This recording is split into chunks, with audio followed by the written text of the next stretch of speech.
Story 1. My husband passed away a few months ago, and we have two small children. I have never experienced grief and responsibility like this before. Story 2. The day my brother died, December 6, 2018. We were in a car accident.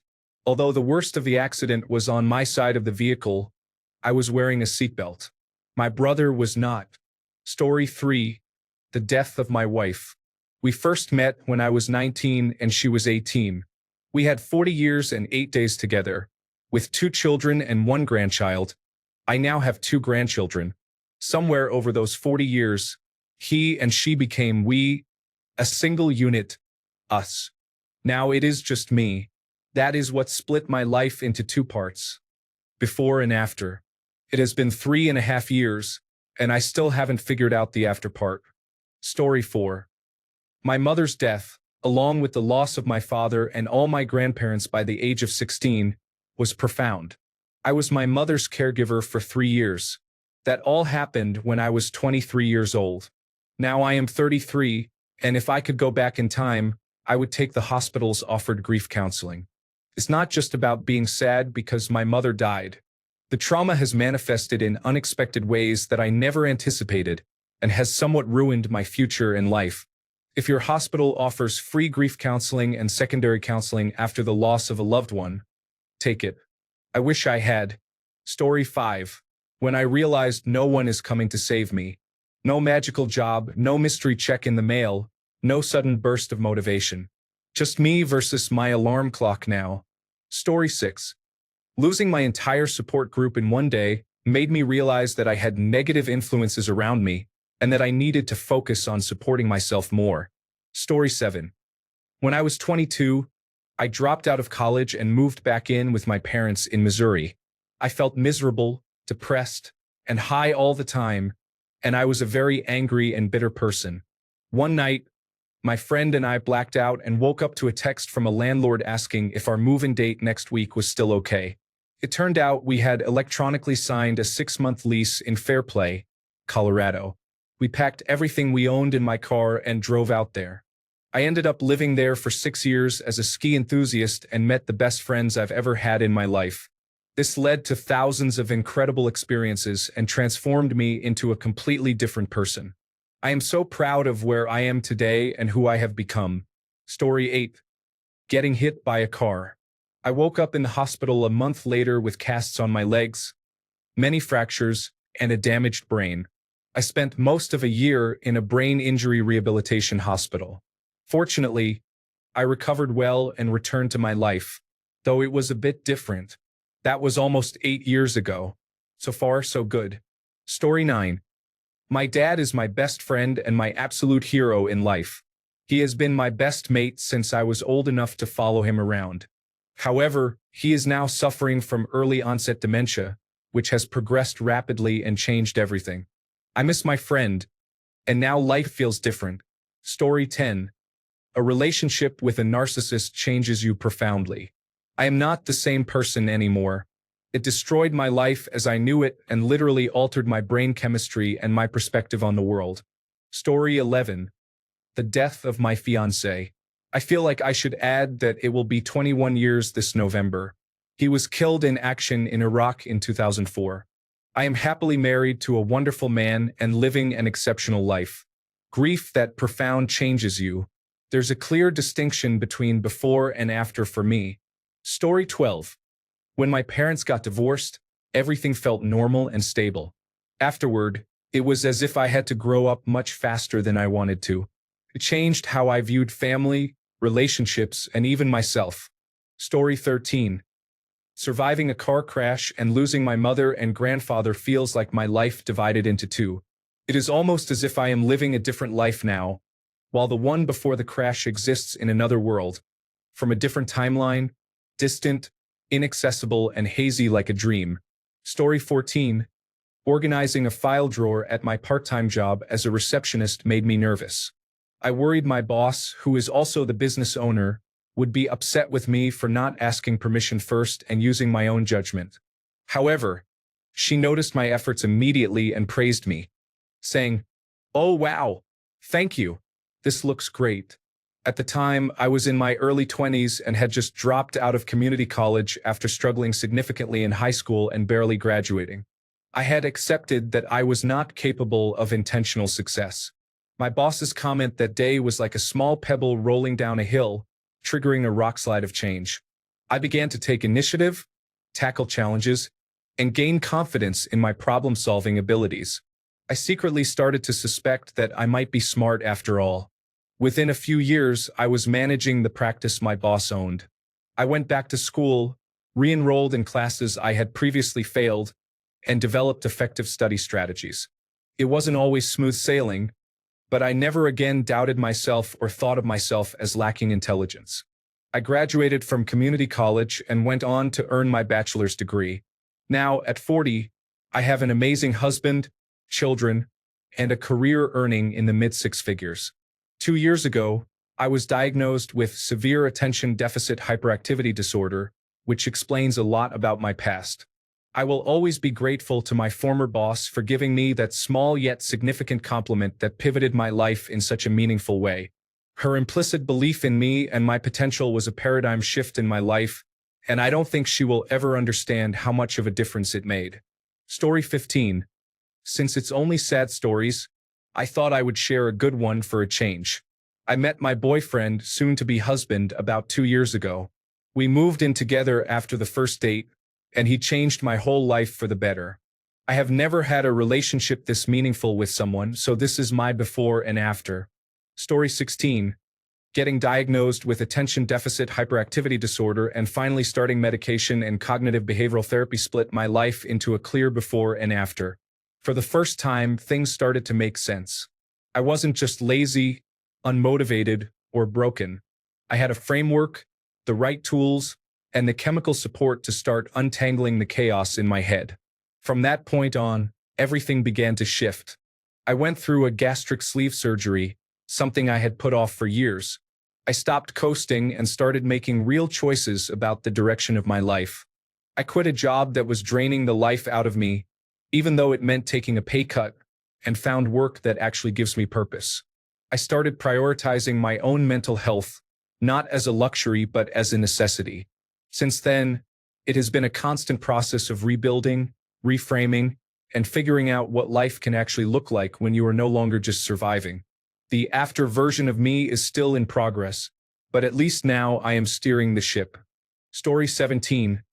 My sister was killed in the Hunter Valley bus crash. She was the only Victorian to die in the incident, so not only did I lose my sister, but I also had to deal with the media surrounding us. Life definitely feels different now. Story 18. When my husband left me and our 5-month-old baby for his mistress, we haven't seen or heard from him since we discovered the infidelity. He never made any effort to fix things or be involved in our son's life. I blocked all his numbers and social media accounts.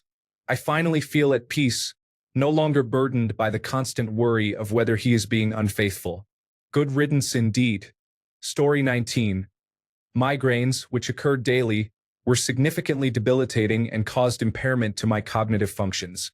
Thankfully, after more than 3 years of trial and error with medications and other treatments, I am now experiencing 2 to 3 incapacitating migraines a week instead of the original 7.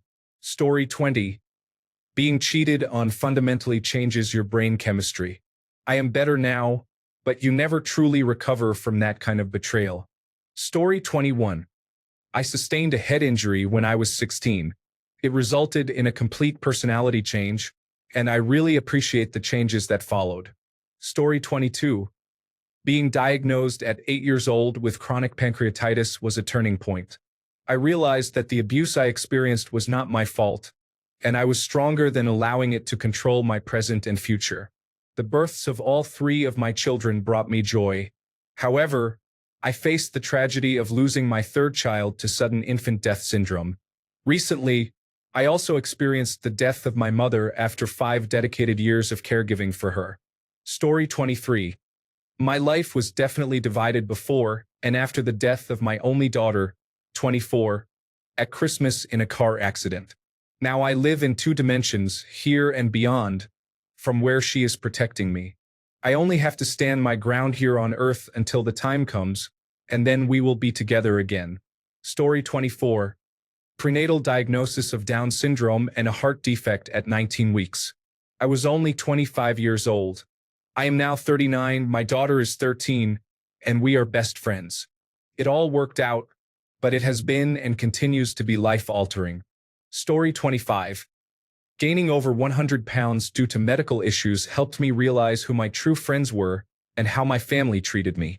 I completely isolated myself from everyone for years and fell into depression, missing many opportunities because of my self-esteem and self-worth issues. Story 26. The first one was my grandma. Let me tell you, Christmas and Thanksgiving were her holidays. She went all out and made them magical times. After she died, so did the holidays. My mom died in 2021, and my entire life changed after that. Before, I had interests and hobbies, but after, everything lost its shine. Story 27. Sobriety. If you are struggling, ask for help from anyone you know who has also become sober. It is simple to get started, and when you are in the process, it can be hard to imagine the incredibly positive life you can live once you begin putting the building blocks of recovery in place. Story 28. The passing of my brother in 2008 had a profound impact on my parents, as they had no other siblings. They were never the same after his death. He passed away at the age of 37 due to a pulmonary embolism. Story 29. Psychedelic therapy transformed me. I woke up that morning as one person and went to bed that night as someone completely different. Story 30. Meeting my husband was a turning point in my life. I faced many challenges in my youth, but my fortune changed when I met him 15 years ago. Story 31.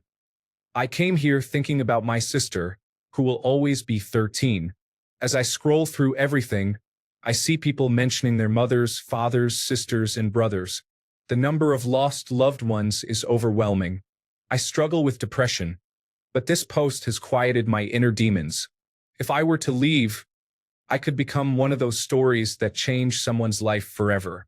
I don't want to be a turning point in a loved one's life. I don't want to put them through that. Story 32. Virginia Tech shooting 2007. I was a student and 4 friends were murdered that day. There is a clear distinction between my life before and after that event. I am okay now thanks to therapy and other support. Perhaps I am a better person, but there is definitely a before and after. Story 33. 1. Dad's death at 13. 2.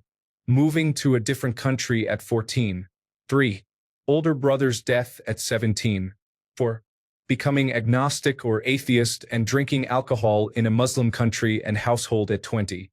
Am I already dead? Story 34. A 3-year period of renewed Christianity severely impacted my mental and physical health, leaving me surprised at how both brief and distant it now feels. Story 35. Losing 85 pounds. The before was an unhealthy and unhappy life. The after came with a healthier lifestyle that improved much more than just physical health. Story 36. I answered this in another thread before, but it seemed to help a lot of people, so here it goes. I experienced the death of my 8.5-month pregnant wife and our unborn child just 2 months ago. We were inseparable from when she was 18 until she passed away at 33. Life changed completely. For context, we underwent 2 rounds of in vitro fertilization, and it took 3 years for it to finally be successful. Her pregnancy was extremely rough, as there was rarely a day when she wasn't sick, but we were both so excited since we knew it would be worth it. Fast forward to October 2024, she began having severe stomach pains, so we went to the emergency room. Almost immediately, they told us the 3 words that will haunt me forever. There's no heartbeat. Tragically, this was the last thing my wife heard before she had to be intubated. And so the nightmare began. She fought for 5 days with family by her side. Ultimately, she passed away from sepsis, pancreatitis, leg infections, and finally complete organ failure. She was an organ donor, but nothing could be saved. Her funeral was beautiful, but it was obviously an almost impossible day. The community came together and supported me more than I could have imagined, and I will forever be grateful for that. If you take anything from my story, please pamper your wives and hold your little ones extra tight. Story 37. Without a doubt, Transitioning from a happy marriage, my perspective, to a troubled marriage, his perspective, happened overnight after being married for almost 30 years. Those who betray trust not only engage in infidelity, they also act cruelly and say hurtful things to justify their actions. So, karma, do your work. Story 38. The sudden death of my husband of 22 years was a life-altering experience. Nearly 4 years later, I still feel as though I am just floating through life. Story 39. The day my brother died, he held a farewell party for his friends before they went to study abroad. Shortly after, a truck took everything away. Story 40. Kidney failure at 29 led to several years of dialysis before receiving a transplant. It was a new lease on life and the second part of the journey. Now at 58, I am still going strong. Story 41. Has happened 3 times in my life, having a baby, then again when I became a single mother 6 years later. Then during lockdown, I feel like the whole world has shifted. Story 42. Moving to a small town in Oklahoma for my city life in a more beautiful state tore my family apart. We all became depressed, and my parents turned to methamphetamine. Story 43. My double hip replacements. I am a 38-year-old runner and found out about my bad hips in June 2024. I had my first replacement in September and my second in March. 6 months before that, my mom passed away. So this entire period of 1.5 to 2 years has been difficult. Story 44. The COVID-19 pandemic as a whole and shortly after the horrible death and betrayal of my then boyfriend. The latter was so traumatic and surreal that you couldn't write a book or make a movie about it because people would say it's too unrealistic. I honestly don't feel like the same person anymore. Story 45.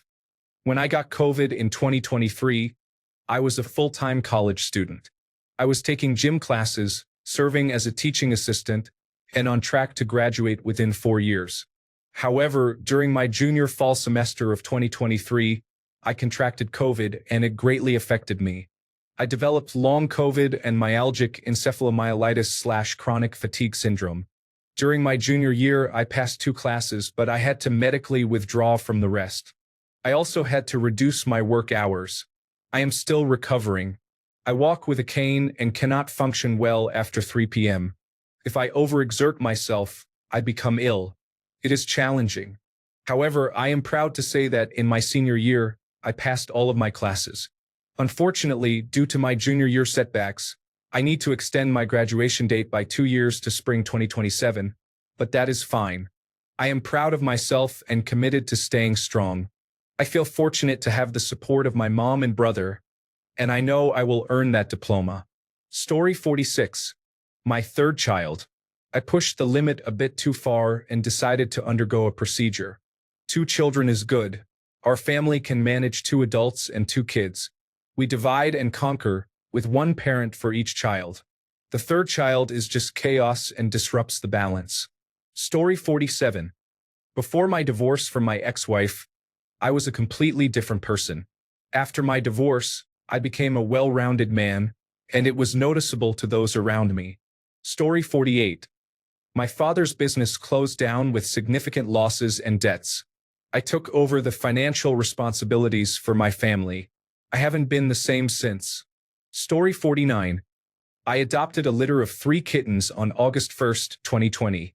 They will be 5 at the end of this month according to the veterinarian's best estimate. I am grateful for them every day. There are more significant changes in my life, but they are my absolute favorite. It is hard to imagine life before them. Story 50. My son's suicide deeply affected me. It has been too long for me to still be going through it. My first challenge was divorce. The second was remarriage, which turned out to be a good thing. The third challenge involved increased alcohol consumption. The fourth was slowly losing my mind. I have finally come to the realization that I have lost my mind due to drinking and depression, and I am facing the risk of losing everything. Thankfully, I have enough saved in retirement and savings to manage for a while when I hit rock bottom. Story 51. I buried the trauma in my mind and forgot it for about 15 years until I found out I was very sick. My brain needed all the room in my head to deal with my medical issues, and the trauma came rising to the surface. Through therapy, I realized I had never truly forgotten, and I saw how my life changed at 19 when the assault happened. I learned just how powerful our minds can be and how trauma affects our bodies, both mentally and physically. Story 52. Cliché as it sounds, but high school was challenging. Within the year and a half after high school, I fell into depression for the first time. It has been an ongoing journey since then. Story 53. Almost dying due to a suicide attempt was not the first time I faced such thoughts, but I truly wanted to end it. My father said something that shook me. You need to stop. Either you leave or you try to heal, but you can't keep going like this. At first, I was hurt, but now I realize what he meant. From that moment on, I really tried. I am still trying to heal today, but I stopped thinking about dying 2 years ago. I am on the right path. Story 54. My first marriage and my second marriage have taught me to be more cautious with my third one. Story 55. Stroke. All for the better. I simply could not talk. Some folks thought that was a blessing. In the hospital for 30 minutes, I spent 4 days in the intensive care unit because I had to decide whether or not to take a treatment called tissue plasminogen activator. I recommend it. Physical and language therapy followed, along with significant life changes. The 704, and I'm on the stationary bike. A 1.5-mile walk will follow. Every day. Story 56. The death of a recent loved one has made life feel pointless and has caused it to fall apart. However, I will keep pushing to find my spark again. Story 57. I grew up with an emotionally and verbally abusive single parent. I struggled with self-esteem and self-confidence for a long time. As a child, I was in a gifted program but underperformed in life. I started powerlifting at 36, which gave me the confidence to go back to school at 38 and begin a career in technology shortly before turning 40. I was driving a forklift. Now I am a DevOps engineer. Story 58. I put it in these terms: before COVID and after Donald. Then the individual gets reelected. Now it may be living in the United States or in Trumpistan. Story 59. More like broke up my family, but my sister died from an overdose. None of us knew she even used heroin, and the only reason she got into drug use was that my mom was an addict. There is strong speculation that my sister got the heroin from my mom, but my mom swears otherwise. She claimed the drugs as hers to get a plea deal, and she is known to not tell the truth. Because of this, many people blame her for my sister's death. My youngest sister won't speak to her and constantly badmouths her on social media. I am somewhere in the middle. I love my mom, but I believe my sister had a better chance of being here today if my mom hadn't been such a bad influence on us. I moved away before I could get involved in any of it, and my youngest sister met a man and had children, which pulled her out of that life. I still talk to my mom, but it's nowhere near how it used to be. There is anger and resentment that I worry about letting out because my mom has already attempted suicide before. It's a mess now. The family no longer exists. My dad died 6 months after my sister, and everyone is angry or hurt at one another. I hate living this way, but it is what it is. Thanks a bunch for sticking around till the end of the video. Remember to subscribe, and until next time, stay awesome and goodbye.